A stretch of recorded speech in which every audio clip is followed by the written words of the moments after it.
22 میں ہم نے استعفے دیے تھے، اور قانوناً یہ استعفے اسی وقت منظور ہونے چاہیے تھے، نہیں کیے گئے۔ اس میں بہت ڈیلے کیا گیا، ڈیلینگ ٹیکٹکس، اور آپ کو پتہ ہے کہ حکومت اس وقت جو پی ڈی ایم کی حکومت ہے وہ الیکشن سے ہر جگہ پہ بھاگ رہی ہے۔ بہرحال استعفے منظور ہوئے 3 فیزز میں، 4 فیزز میں، بلکہ پہلے آپ کو پتہ ہے کہ 11 سیٹوں پہ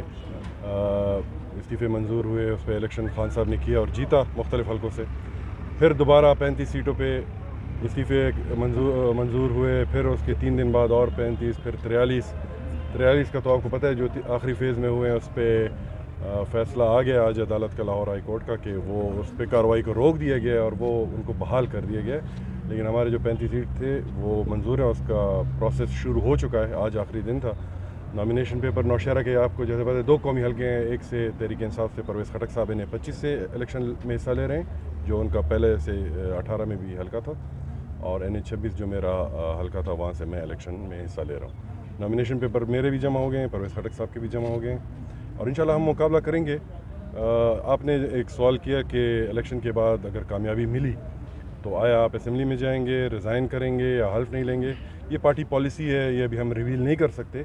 ہم نے آگے جا کے جس طرح سے عمران خان نے سرپرائزز دیے ہیں اس حکومت کو اور ان کو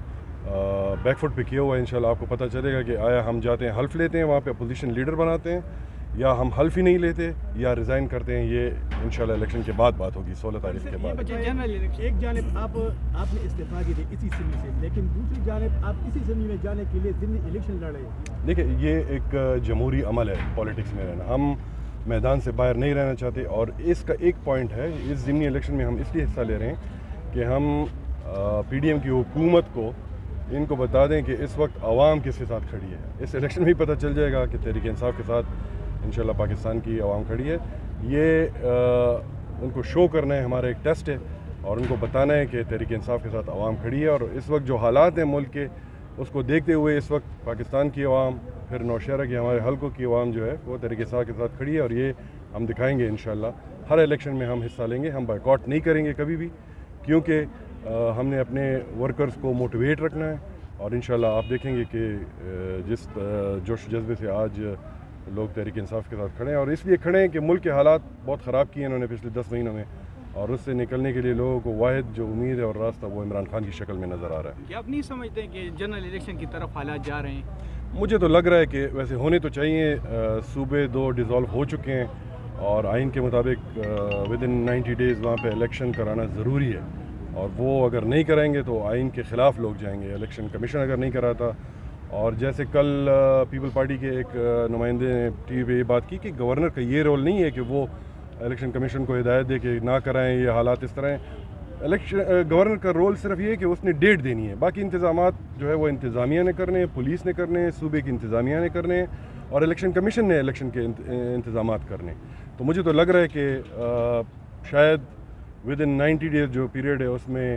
جب صوبوں کے الیکشن اناؤنس ہوں گے، انشاءاللہ کورٹ کا فیصلہ اس پہ بھی آ جائے گا ان قریب، لاہور ہائی کورٹ میں وہ بھی کیس چل رہا ہے، اور اس میں جو ریمارکس آئے لاہور ہائی کورٹ کے وہ انشاءاللہ ہم پوری امید ہیں کہ ودن 90 ڈیز آئین کے مطابق الیکشن ہوں گے، اور جب صوبوں کے کال ہوں گے تو مجھے امید ہے کہ یہ پی ڈی ایم حکومت جنرل الیکشن کی طرف پھر جائے گی۔ شکریہ ڈاکٹر صاحب۔ یہ حکومت کہہ رہی ہے کہ ہمارے پاس فنڈ نہیں ہے، اور پھر یہ ضمنی الیکشن میں بھی جا رہے ہیں، اور پھر صوبائی ان کو دیکھیں، ان کو عقل کے ناخن لینے چاہیے تھے، ایک ساتھ الیکشن کراتے تو اتنا خرچہ نہیں آتا۔ ابھی اس ملک میں 67% سیٹیں خالی ہیں، اور اس پہ الیکشن فیزز میں ہو رہے ہیں تو خرچے زیادہ ہوں گے۔ اگر یہ ایک ساتھ جائیں تو اتنا خرچہ نہیں ہوتا۔ پھر بھی جو الیکشن کمیشن نے ڈیمانڈ کیا تھا ضمنی الیکشن کے لیے، میرے خیال سے وفاقی حکومت نے وہ فنڈ ان کو ریلیز کر دیے ہیں۔ سیکورٹی کا بھی بہانہ بنا رہے ہیں کہ الیکشن کے لیے سیکورٹی چاہیے۔ دیکھیے، سیکیورٹی اس ملک کے حالات کب سے خراب ہیں؟ پچھلے 22-23 سال سے یہ مسئلے ہو رہے ہیں۔ اللہ خیر کرے اس ملک میں امن و امان بحال ہو، ہم تو چاہتے ہیں کہ امن آئے، اور جو حالات ہیں اللہ ہم پہ کرم کرے، لیکن وہ ویسے حالات بھی نہیں ہیں کہ الیکشن نہ ہو سکیں۔ جنگی حالات میں بھی ملکوں میں الیکشن ہوئے ہیں۔ آپ کو یاد ہے 2007 میں محترمہ بے نظیر شہید جب ان کی شہادت ہوئی، اس کے بعد بھی الیکشن ہوئے تھے، اور اس وقت بھی حالات بہت خراب تھے۔ دھماکے 2013 میں اگر آپ کو یاد ہو، اس وقت کتنے برے حالات، اور یہ ہماری سیکیورٹی فورسز اور ہماری جو فوج ہے، ہمارے پولیس کے ادارے، انہوں نے ہمیشہ فرنٹ لائن پہ کردار ادا کیا ہے ان حالات کا، اور مجھے امید ہے کہ وہ الیکشن میں بھرپور سیکیورٹی دیں گے لوگوں کو۔ تھینک یو صاحب یہ بتائیے کہ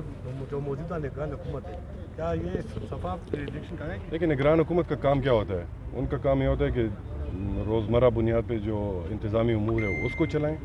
اور ان کا کام ہوتا ہے کہ جو آئین کے مطابق وقت دیا ہوا ہے اس میں شفاف، منصفانہ، غیر جانبدارانہ الیکشن کرائیں۔ تھینک یو جی۔ جو اس وقت نگران حکومتیں بنی ہیں اس میں ہمارے تحفظات ہیں پنجاب میں اور کے پی کے میں، کیونکہ اس میں ایسے لوگ آپ کو پتہ ہے کہ حکومت میں آ گئے ہیں جن کی وابستگی ہیں پارٹیوں سے، وہ ڈائریکٹ پارٹی کے نمائندے رہے ہیں، کسی نے الیکشن لڑا ہے پارٹی سے، کوئی پارٹی کے ایسے، اور کوئی ڈسٹرکٹ ناظم رہا ہے، کوئی یہاں پہ الیکشن لڑ چکا ہے، خاص کر اپنے صوبے کی بات کروں گا۔ تو جو بھی ہے پی ٹی آئی کا مقابلہ اس وقت ساری جماعتوں سے ہے، سارے نظام سے ہے، اور سارے ان لوگوں سے جو اس وقت نگران حکومت میں بیٹھے ہیں، ان سے ہمارا مقابلہ ہے، اور انشاءاللہ